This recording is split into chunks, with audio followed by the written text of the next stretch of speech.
Annapurna caterers मधून drugs distribute होतात, ती ते सगळं चालवते, तिची इन्व्हॉल्वमेंट 100% असणार. मग मी तिला जिवंत उचलली. आत्ता अन्नपूर्णा ही आपल्या ताब्यात आहे. मी तिला सेफ हाऊस मध्ये ठेवलंय. कुठे? चल. तुला कसली घाई आहे का? मी परत विचारतो, तू घाईतेस का? तुला कुठे जायचंय का? मग सांगतोय ना, सगळं नीट ऐक. कशासाठी बोलवलंय तुला? तर विषय असा आहे, अन्नपूर्णा ही एक 60 क्रॉस बाई आहे, म्हातारी आहे. तिला मी कस्टडीत ठेवलंय. मी एक साधा स्टेशन इंचार्ज.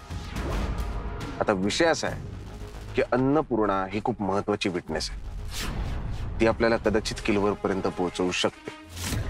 आता तिच्या प्रोटेक्शनसाठी फक्त स्टेशन इंचार्ज कितपत काय काय करू शकतो. आपले शेरेकर जे आहेत, त्यांना मला या सगळ्यात इन्व्हॉल्व्ह करायचं नाही. मग मी खूप विचार केला की अशी कोण व्यक्ती आहे जी मला किलवर पर्यंत पोहोचायला, या विटनेसला प्रोटेक्ट करायला मदत करू शकते. पटकन तुझं नाव डोक्यात. प्लीज प्लीज मला मदत कर, प्लीज. ऑफकोर्स विजय, मी मदत करणार तुला नक्कीच. मला माहित होतं ह्या बाबतीत तुम्हाला नाही म्हणणारच नाही. कुठे येते सेफ हाऊस? हो, मी बाईकवर येतो, तुम्हाला फॉलो कर.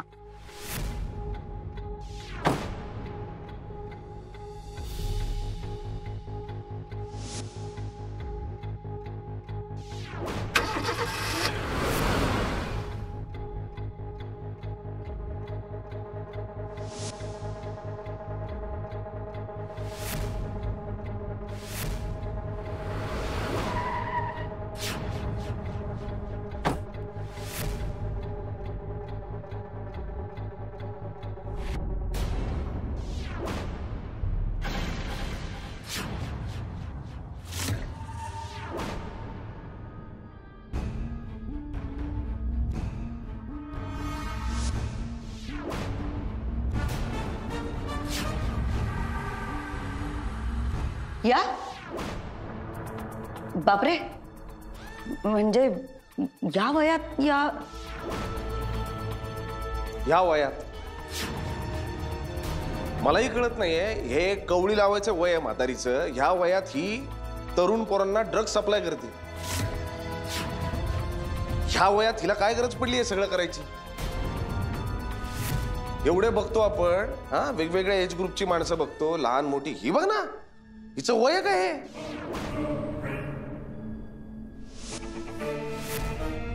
पण विषय असा आहे ना की वयाच्या पडद्याआड लपून गुन्हा करणाऱ्यांना सुद्धा आमचा कायदा सोडत नसतो. कळलं काय? तू सांग हिचं काय करायचं. विजय, जरा 1 मिनिट तू ये.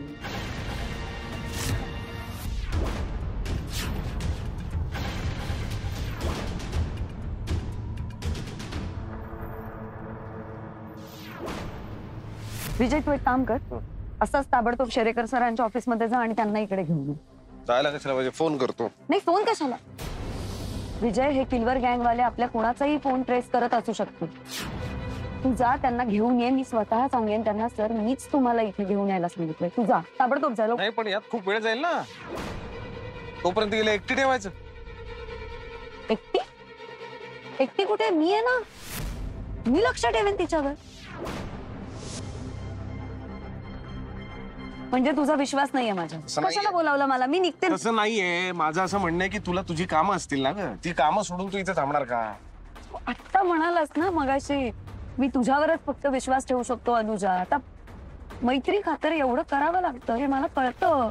I can understand. हे बघ, मी कम्फर्टेबल आहे, मी लक्ष ठेवेन तिच्यावर. ताबडतोब त्यांना घेऊन ये. सोड, मी घेऊन येते त्यांना. नाही, मी जातो. तू नक्की कम्फर्टेबल आहेस ना? हो, य. ओके, लवकर जा. हो. आणि सावकाश ये, पाऊस पडतोय. हो. आणि घेऊनच ये त्यांना, त्याच्याशिवाय येऊ नको. हो, हॅलो.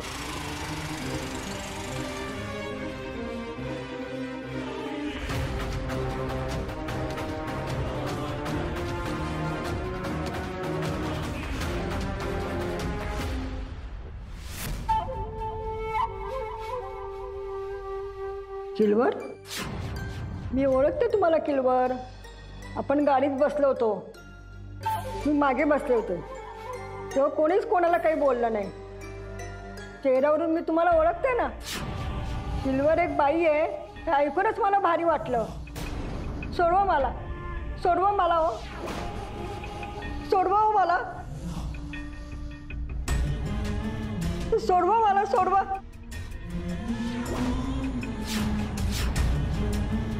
सोडवा.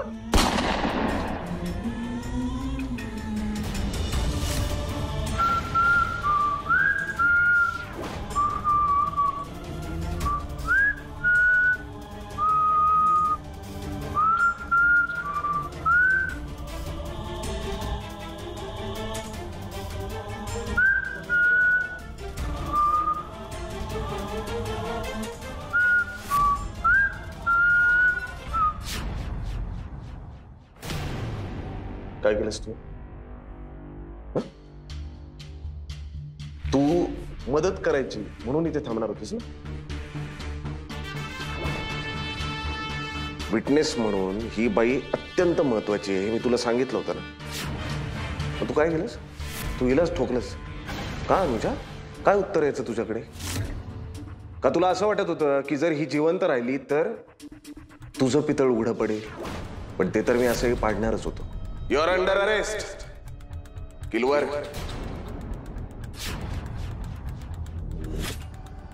विजय, आय कॅन एक्सप्लेन. लहान मुलांच्या रक्तात ड्रग्ज रूपी विष तू कालवलंस, या गोष्टीला कुठलंही एक्सप्लेनेशन नाही अनुजा.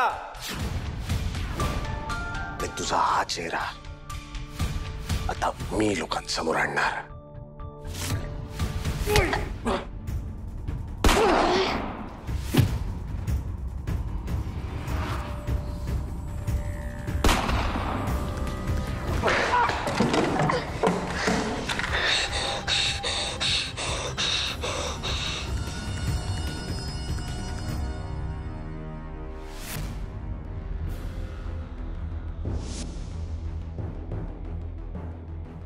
अनुजा, पळून जायचा प्रयत्न करू नकोस.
शेवटी ही वेळ आणलीस माझ्यावर बाळा.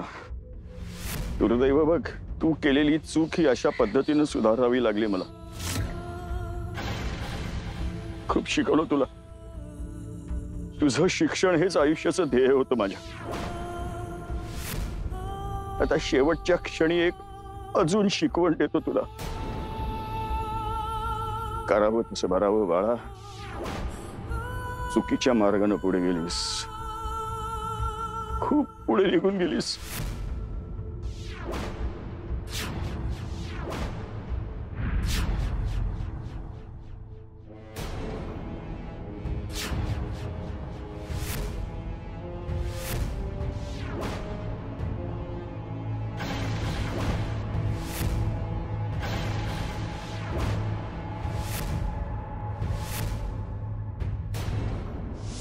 सकाळी जॉईंट कमिशनर शेरेकर यांचं टीव्ही कव्हरेज बघितलं तेव्हापासूनच मी अनुजाला फॉलो करत होतो. तिच्या चिंतेमुळे तिने जे माझ्यावर वॉच ठेवलं होतं त्याच्याकडे तिचं दुर्लक्ष झालं म्हणून सुदैवाने मी सुटलो. माझ्या गाडीच्या डेलिबरेट धक्क्यानं हा अपघात झालाय. रादर हा मर्डर झालाय. You can arrest me inspector Bhosale. Sir तो खून नाही, ऍक्सिडेंट होता. म्हणजे अनुजा पळून जात असताना तिला झालेला अपघात. नो, अपघात नव्हता. माझ्या मनात असतं तर मी तिला वाचवू शकलो असतो. But no, it was a very deliberate act on my part. त्याच्यामुळे मी माझ्या वैयक्तिक कारणासाठी पूर्व वैमनस्यातून केलेला खून आहे हा. अनुजा एका चुकीच्या मार्गाला लागली होती. ती समाजाचं नुकसान करत होती आणि तिने समाजाचं नुकसान करणं हे तुमचं वैयक्तिक कारण होतं सर. नाही, ते सगळं कोर्ट ठरवेल. शेवटी खून हा खून आहे. And on top of that this was a cold blooded murder. Sir पण तुम्ही हे केलं नसतं तर एक क्रिमिनल सुटली असती ना. क्रिमिनल अनुजा पुढे जाऊन अशी करप्ट ऑफिसर होईल ना, हे मी स्वप्नातही वाटलं नव्हतं मला. अनुजा जेव्हा पोलिसात जॉईन झाले ना, तो दिवस माझ्या आयुष्यातला सगळ्यात आनंदाचा दिवस होता. माझा मुलगा पोलीस नाही झाला, पण माझी मुलगी पोलीस झाली याचा मला प्रचंड अभिमान होता. कसं आहे ना, एका ठराविक वयानंतर मुलांच्या आयुष्यावर आईबापांचा काही अधिकार राहत नाही. मुलांच्या चुका या हताशपणे बघत राहायचं एवढंच आईबापांच्या हातात राहतं. हो, पण म्हणून मी जे काही केलं त्याच्याबद्दल मला अजिबात रिग्रेट नाही. बाळाच्या जन्मानंतर जिला काही क्षणातच या हातांनी मी उचललं, त्याच हातांनी तिचं जीवन संपवण्याचं जे ओझं आहे ना, तेवढं कठीण ओझं आयुष्यात दुसरं कुठंच नसतं. पण म्हणून रिग्रेट मला अजूनही नाहीये. पण प्रश्न असा आहे ना की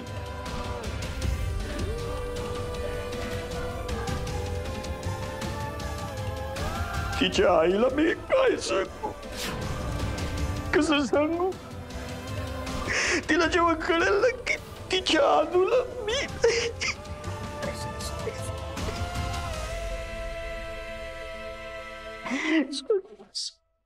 मी आहे प्लीज.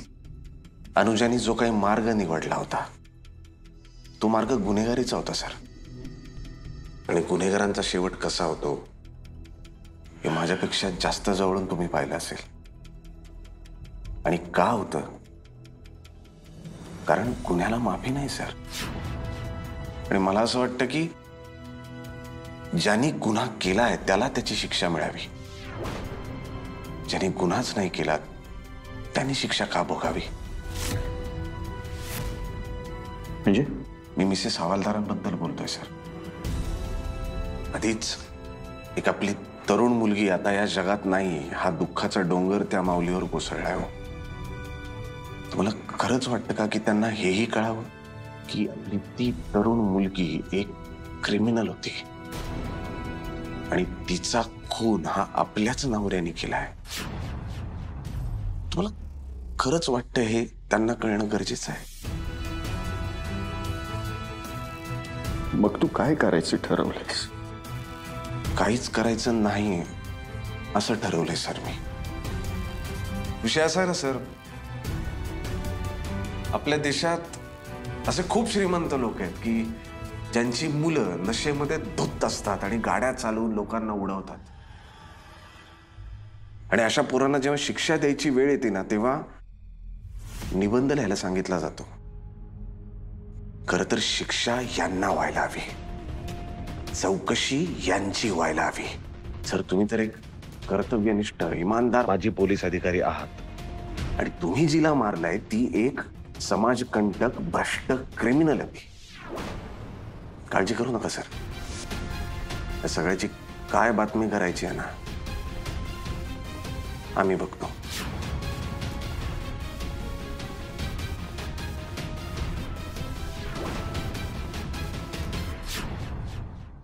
शहरातलं अपघातांचं सत्र अजूनही सुरूच आहे आणि सामान्य नागरिकांसोबतच मोठे पोलीस अधिकारी सुद्धा यातून सुटलेले नाहीत.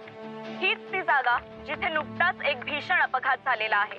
एका धक्कादायक घटनेत मुंबईतील तरुण तडफदार एसीपी अनुजा हवालदार यांचं एका अपघातात निधन झालेलं आहे. अनुजा हवालदार या मित्रांच्या रियुनियनसाठी अलिबागला चालल्या होत्या आणि रस्त्यात चहापानासाठी थांबलेल्या असतानाच एका अज्ञात वाहनाने त्यांना उडवलं आणि त्यांचा दुर्दैवी मृत्यू झाला. ज्या अज्ञात वाहनाने अनुजा हवालदार यांचा अपघात झाला त्या वाहनाचा आणि त्या वाहन चालकाचा शोध पोलीस घेत आहेत. सध्या शहर परिसरात अपघातांचं प्रमाण खूप वाढलेलं आहे. काही दिवसांपूर्वीच भुलाबाई रोडवर एका गाडीने फुटपाथवर झोपलेल्या 4 जणांना चिरडून टाकल्याची घटना ताजी असतानाच आता हे प्रकरण समोर येत आहे. आणि त्याचसोबत आपल्याला हेही माहिती आहे की अनेक अपघात मुंबईत दररोज होत असतात. आणि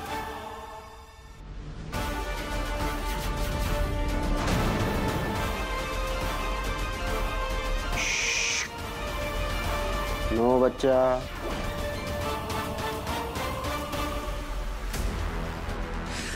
काका आजोबा अजूनही ते माझ्याबद्दल बोलतायत. एक हे झालं झालं गेलं गेलं गेलं बंद केलं. आता जगात कुठे काही झालं तरी माझ्याबद्दलच बोलणार का? नाही नाही आता हे हे अलिबागचं आहे ना, मग माझं नाव का? बरोबर आहे. तुझं काय संबंध आहे? तू काहीच केलेलं नाहीयेस. तू काहीही केलेलं नाहीयेस. काका जो तुम्ही ऐकलं नाही, तुम्ही ऐकलं नाही. भुलाबाई रोड तू काय केलं नाहीस. तू काहीही केलेलं नाहीयेस. आलं लक्षात? तो अपघात शिवरामनं केलाय. त्याने नालायकपणा केलाय. दारू पिऊन गाडी चालवली. शिवरामचा मूर्खपणा आहे. तुझा काय संबंध आहे? तू नव्हतासच तिथे. हे तुला लक्षात ठेवायचं. ही तुझी स्मरणशक्ती ना, त्यावर असं कोरून ठेवायचं आहे. काय कोरायचंय? म्हण, अपघात शिवरामने केला.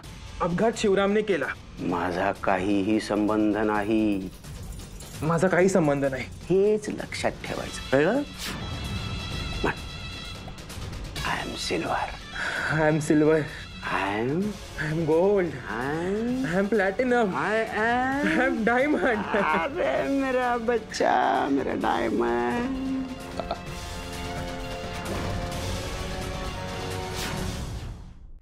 ना थोडं 2 मिनिट बाहेर थांब. डिंटल अंकलशी मी बोलतो. हं?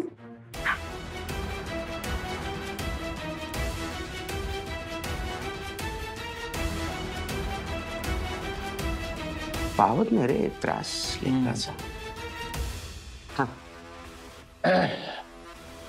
काय म्हणतो मामलेदार? सेटिंग लावली आहे त्याची. लवकरात लवकर होणार. फोन करणार.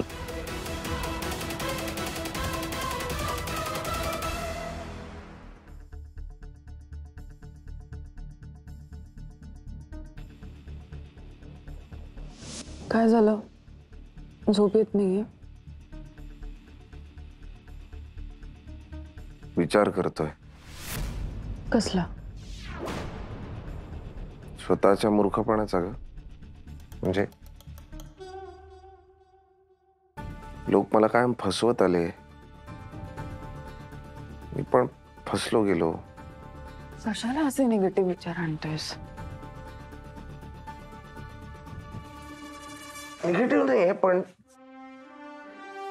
अनालिसिस आहे यार. कधी कधी काय होतं ना, खूप निगेटिव्ह थॉट्स मधूनच एखादा पॉझिटिव्ह थॉट जन्माला येतो, जो आपल्याला मार्ग दाखवतो. पडल्या पडल्या गेल्या काही दिवसात जो काही सिनेमा माझ्या आयुष्यात घडलाय तो डोळ्यासमोरून घालत होतो. सुरुवात बघ ना कुठून झाली. मोहिनी, विश्वास ठेवला तिच्यावर, प्रेम केलं तिच्यावर. प्लीज माझ्याशी लग्न करशील? हो, मी लग्न करेन तुझ्याशी. काय कळलं? सिरियल किलर आहे ती. अनुजा हवालदार SOS मध्ये जेव्हा अनुजाला पहिल्यांदा पाहिलं त्यावेळी वाटलं यार काय बाई आहे, सॉलिड, कर्तव्यदक्ष, वर्दीवर जिचं प्रेम आहे, आयुष्यात वर्दी म्हणजे सगळं असं समजणारी तडफदार बाई. काय झालं? तीच किलवर निघावी.